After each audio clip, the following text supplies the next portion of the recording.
Good afternoon, everybody. Thank you for being here. My name is A.5290. I'm the campaigns director at New York Communities for Change. And today, thank you for that whistle, NYCC representing.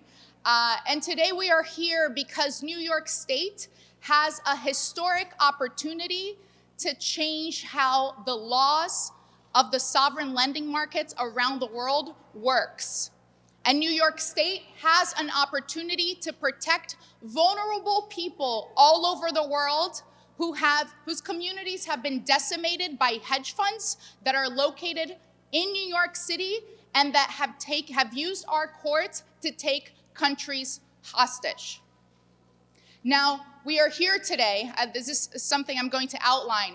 Hedge funds that are headquartered in our cities have used a playbook that has decimated communities all over the world. First, they will identify a country that is in an economic crisis. Then, once that country defaults and they say, no, we cannot pay our debts, these hedge funds buy up bonds for pennies on the dollar. And they're not investors, they are litigators. They buy them up to then take countries to court and say, no, we will not negotiate with you, give us our money.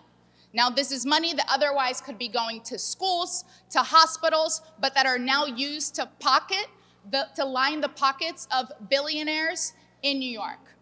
And we are here to say that enough is enough. Enough is enough. Enough is enough.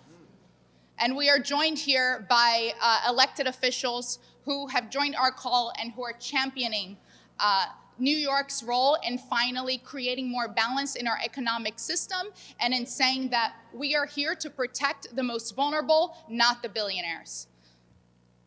And I would like to first welcome Assemblymember Jessica González-Rojas, who is introducing the amendment, the Champerty Amendment. Thank you. Thank you all for being here. My name is Jessica González-Rojas. I represent Jackson Heights, East Elmhurst, Corona, Woodside, and Astoria, and Queens.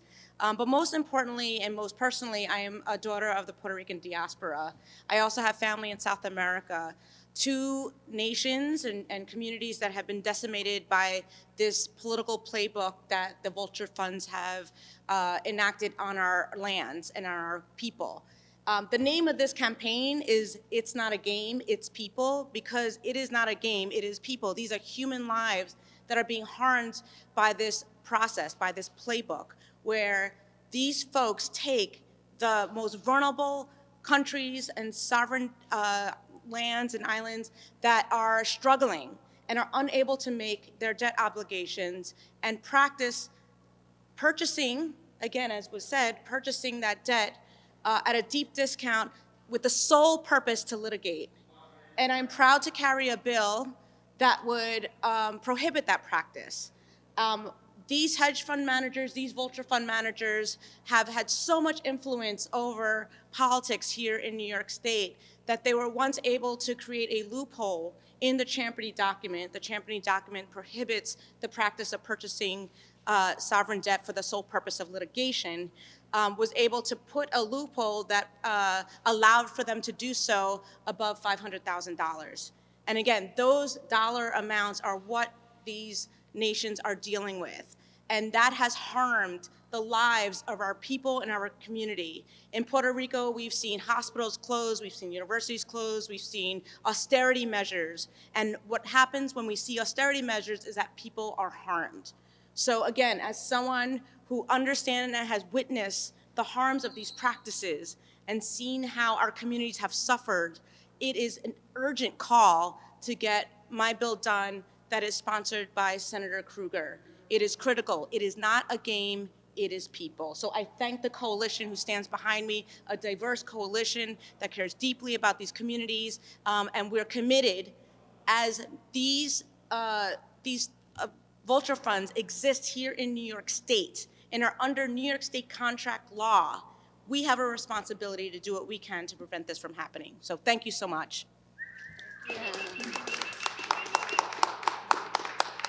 Thank you. And now I would actually like to welcome my colleague, Jose Gonzalez, who's going to speak on why so many communities of color who are immigrants who have come here because their countries are in distress and who have been forced to flee, why this is so important to them as well.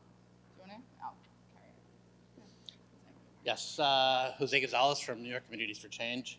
And as Alicia was saying, I think it's important to talk about where this bill came from in terms of NYCC. It comes from our members, who are, many from diaspora countries who have suffered under austerity measures, and many of whom understand and appreciate what we're doing here, and particularly our Puerto Rican members.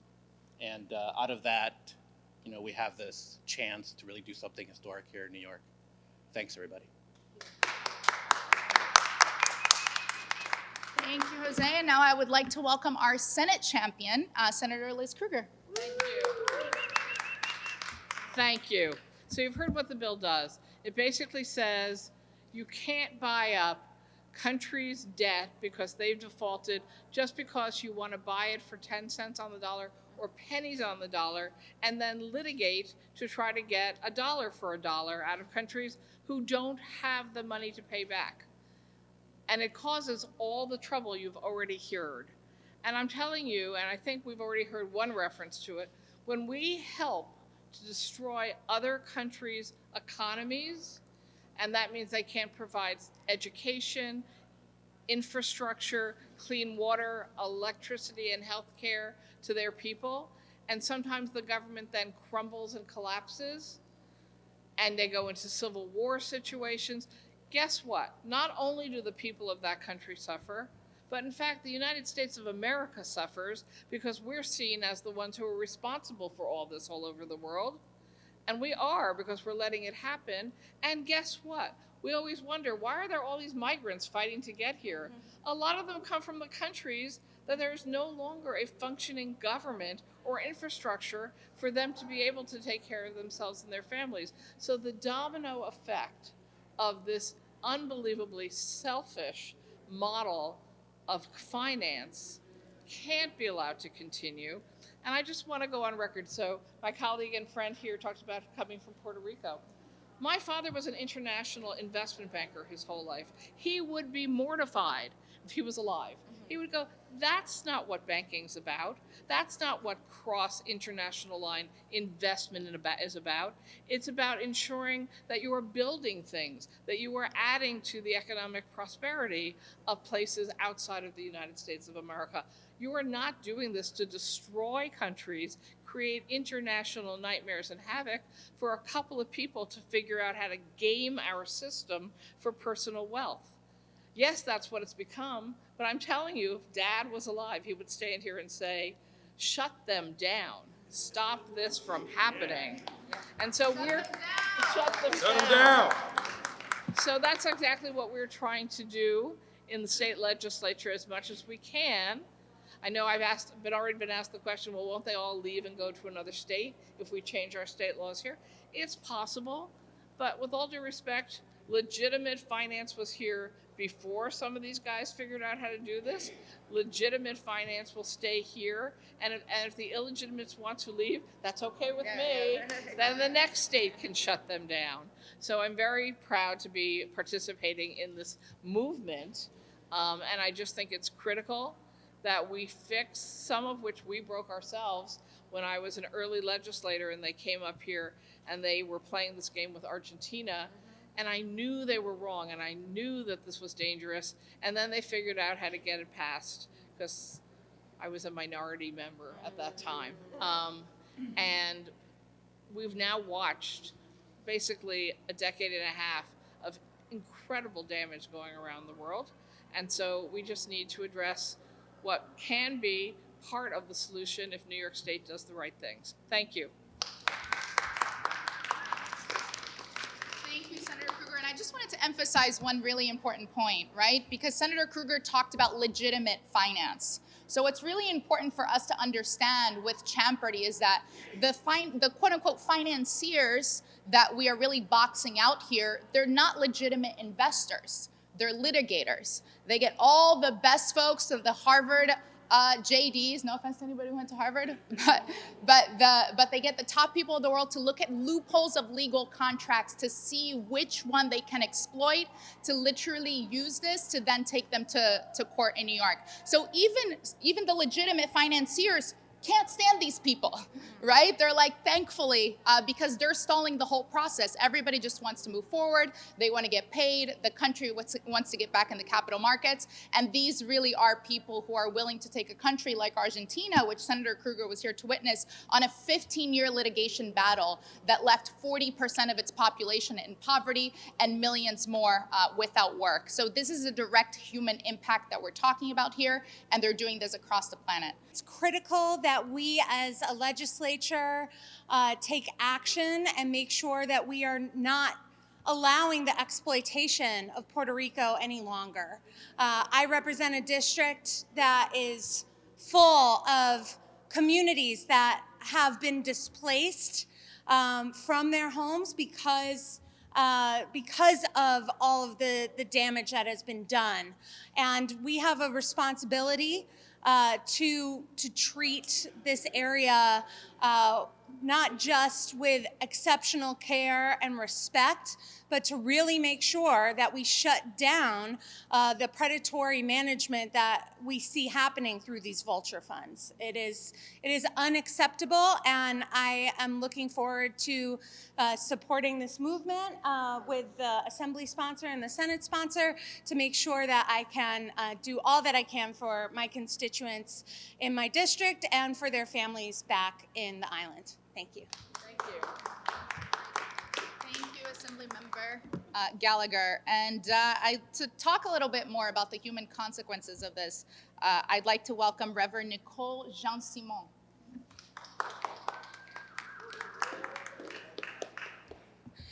Hello, I am Reverend Nicole DeJohn-Simone. I am the president of the Schenectady branch of the NAACP. But strip that title away, what I really want to focus on is that I'm a part of the John-Simone family, which means I have family in Haiti. And as Senator Krueger has already mentioned, there are folks all around the world who are trying to get into the United States because of the unrest in their country. And that's real for my family. I have cousins and relatives that have called me and my husband and said, can you sponsor us to come to the United States? That's a reality. But understanding that supporting a bill, bills and actions and legislation that could possibly help the country to be able to be more stable, that's important to me, because my mother-in-law can't go home, though she has a home that she owns in Haiti because of the unrest. But what if the country could be more stable and more settled if we pass bills such as the International Debt Crisis Relief Bill? What if we in New York could make an impact around the world? Because, you know, you often hear New York is the center of the universe. Well, maybe we are. You know, and we can make an impact here because 52% of private creditors are here in New York State. And so it just makes sense to do this. I'm sure there are plenty of New Yorkers, residents just like me. You have families in these developing countries that would benefit from this. So I'm not just standing here today because I want my gas prices lower. I'm standing here today for my mother-in-law, for my family, for my cousins, for my relatives that would benefit from this. And the sooner we realize that the problems around the corner are also the problems around the world, the better off we'll be realizing that we can all help each other. Thank you. Thank you, Reverend Nicole. I'd like to welcome Senator Julia Salazar, who just joined us. Thank you, Elise. And I want to thank Senator Krueger and Assemblymember González-Rojas for introducing this critical legislation. I will be brief because you've heard from them. It is clear why these vulture hedge funds are a problem. It is clear that their behavior is predatory and harmful. And I really want to emphasize that we do have a responsibility and a role in New York specifically in order to rein them in and prevent them from continuing these predatory practices. I think it has been mentioned that half of these sovereign debt contracts are governed by New York state law. And so it is truly incumbent upon us to act in our capacity to prevent this from continuing. I represent a district with a large, vibrant Puerto Rican population, and it would be sufficient if the implications of this only applied to the island of Puerto Rico, but we know that the implications go far beyond that. So it really is critical that we take action this year. Thank you. Thank you, Senator Salazar. I'd like to welcome Senator Brad Hoylman-Siegel. Thank you so much. Thank you, colleagues, and thank you, Jubilee. You know, I was thinking on the way up to all the pastors and individuals at Jubilee. It's good to be on the same side of God when we, because I'm rarely there. Some would argue. But I also want to thank Strong Economy for All, and of course Senator Krueger and Senator Rivera for their legislation in connection with this.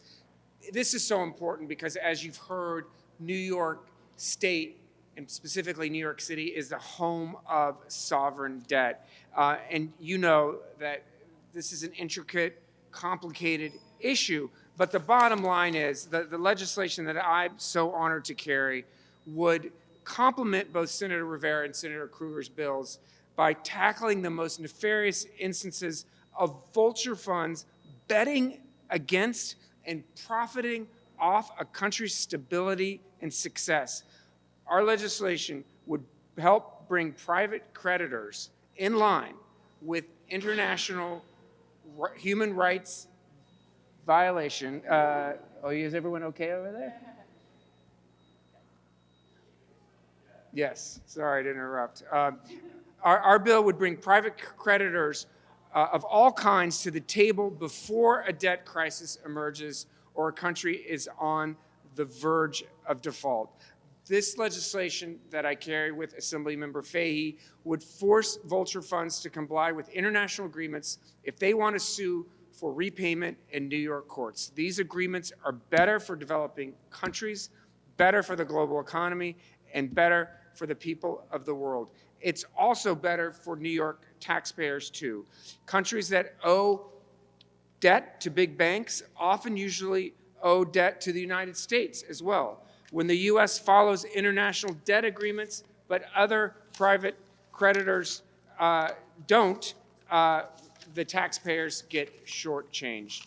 And it is past time that we enforce these international human rights requirements on our own New York state venture funds. With this legislation that Senator Rivera, Senator Krueger, Assemblymember Fahey, and others carry, we will do just that. Thank you, Senator Krueger.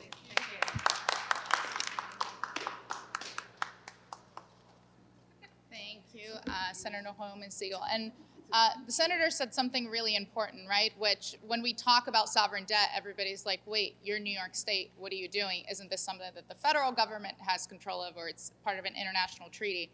And it sounds really complex, but you know, as NYCC, for example, we have 20,000 members across the state, and when you talk about debt, our members really understand what that is because they've been through it.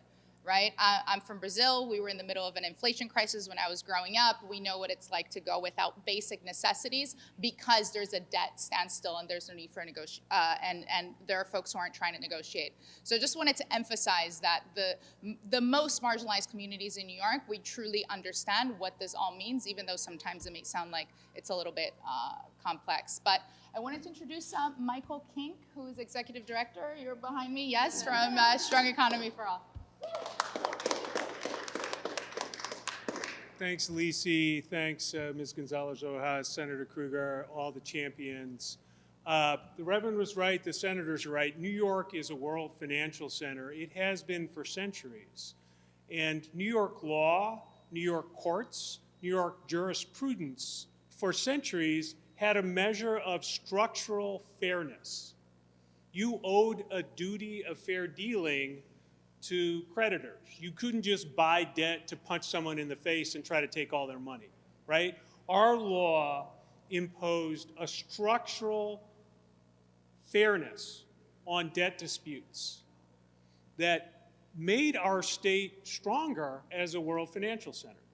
You knew when you issued debt in New York, when you insured debt in New York, when you invested in debt in New York, and if and when you had to litigate on debt in New York, that things would be fair. About 20 years ago, we entered the era where hedge fund billionaires could do whatever the hell they wanted, wherever they wanted, including in this state capital. And when the federal courts told Paul Singer, notorious hedge fund billionaire, that New York law protected the country of Peru against his efforts to take all their money and punch them in the face, he came here to Albany and changed the law. Senator Krueger was here fighting against it, as she mentioned. I'll say it again louder. She was here fighting in 2004 against the effort of hedge fund billionaires to change the law, and she's here in 2023 with other stalwart members of the legislature fighting to change it back and reimpose this measure of structural fairness that will be in New York law for all to see. We're here as part of a movement. Senator Hoylman, Jubilee, the other bill sponsor, Senator Gustavo Rivera and Assemblymember Maritza Davila, sponsor a bill that similarly would impose structural fairness in sovereign debt negotiations by insisting that holdout creditors could not dominate the entire process. That if a majority of the investors, the creditors, the holders of bonds, wanted to come to a fair resolution of a dispute, then holdout creditors, vulture funds, hedge fund managers looking for explosive profits, not just a regular duty of fair dealing in business, they can't control the process anymore. All of us, I think, have said at protests before, shut it down, but Senator Krueger here today said, shut them down, and I'm really happy she said that. I'm happy that other members of the legislature agree with that. This movement is about shutting down the vulture funds and bringing fairness back to New York law so that countries can survive and thrive. Thank you. Thank you, Mike. And I'd like to welcome Assemblymember Marcella Nitainis, who is with us. Thank you very much. I represent Sunset Park, Red Hook, and part of Bay Ridge, and I moved to the neighborhood. I moved to Sunset Park when I was 5, and one of the things I remember most vividly was the impact of the large Puerto Rican community there and their pride in their island and how infectious it was. So fast forward to now, where I'm actually representing the district, and it's heartbreaking to learn and understand what's happening. And to know that, you know, so many people are suffering and going to have consequences as a result of this. But let us not forget we are in a capitalist society that prioritizes corporations over profits. And New York City can definitely be a leader, and this is us ringing the alarm. We need to talk about this. We need to educate people about what's happening. And we need to make sure that we as New York are the leaders and can make a change and really show what a difference this can make. So I'm so happy and proud to be standing here with my colleagues to support. Thank you. All right. And now to close us out, Mr. Jesus Gonzalez from the Center for Popular Democracy. Hey. What's up, everybody? First of all, thank you. Thank you for trusting us in this process, for hearing us, for bringing your story and your experience. And look, my family's from Puerto Rico also, and my cousins forced to migrate, my parents forced to migrate, devastating debt. Who would have known that that the New York State Legislature could curb predatory practices? Joining this campaign opened up my eyes to the possibilities and reminded me that we are the financial center of the world, and it is New York State's responsibility to take action now, this session. Don't wait till the next, take action now, this session. It is straightforward, just reverse what the vultures did to benefit their pockets. And so we're asking that the leadership of the New York State Legislature please prioritize this bill, prioritize the other bills that are focusing on sovereign debt, on curbing predatory practices in the sovereign debt market. I think for us, We all know that legislation opens up a world of possibilities and brings oxygen to the spirit to look for other solutions. Not one legislation will solve the global debt crisis, but this one is good. It's good, y'all. It's good. It's straightforward. It's not complicated. Let's just pass it. Let's pass it in a few weeks. Thanks, y'all. Great, thank you all so much. I hope we really stress the importance and the historic role that New York has to literally protect the lives of people across the world and bring the direct improvements also to our communities and the folks that we're fighting for. So thank you to all the elected officials who are here. Thank you for our champions, Senator Krueger and Assemblymember Jessica González-Rojas. Now let's get it done, yeah? Yeah, let's get it done.